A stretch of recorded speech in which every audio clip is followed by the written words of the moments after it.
This is the world's most expensive hotel. For $81,000 a night, you get to stay at the President Hotel Suite in Geneva. On the other hand, here's the world's most expensive restaurant, Sublimotion. The restaurant only seats 12 people at a time and utilizes molecular gastronomy in their cooking. The price? $2,000 a meal. Perhaps these are all things you'd do if you won the lottery. But in reality, winning the lottery isn't as fun as you think. Now, I could try to convince you of this with multiple studies. A classic study found that a year after winning, lottery winners weren't any happier than normal people. Another survey found that about half of lottery winners felt winning had no effect on their happiness. But something doesn't feel right. I mean, is becoming an instant millionaire really gonna have no impact on our happiness? At the very least, not having to worry about money must have some lasting effect, right? Well, this highlights an important cognitive bias, one which makes us terrible at predicting our future happiness. It's called the focusing illusion. The focusing illusion is when people place too much importance on one aspect of an event.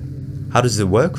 Well, when I ask you to focus on a subject, by its very definition, you're now only looking at a narrow portion of that subject. Therefore, you're failing to consider other factors. This causes you to overestimate the impact of that one aspect. So, let's go back to winning the lottery. When you imagine yourself winning, you're only thinking about how happier you'll be with all that extra money. What you're not thinking about is all the other factors that influence happiness. Consider the many stories of lottery winners who end up bankrupt, committing suicide, or addicted to drugs. For example, Jeffrey Dampier won $20 million in 1996. He was later kidnapped and murdered by his own sister-in-law. Billy Harrell won $31 million in 1997. Unfortunately, 2 years later he committed suicide after unrelenting requests of money from family and friends. Even small things bring trouble when you have that much money. One lottery winner offered his community $10,000 to help improve their handicap facilities. Funnily enough, the locals started complaining that it wasn't enough, saying that he was spending more money at the strip clubs. These are just not the things we think about when we imagine winning the lottery. Now, this doesn't just apply to money.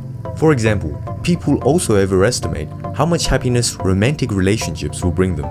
If I firstly ask, how many dates did you have last month, and then measure your happiness, there's a strong correlation of 0.66. This means that the more dates you went on, the happier you reported yourself being.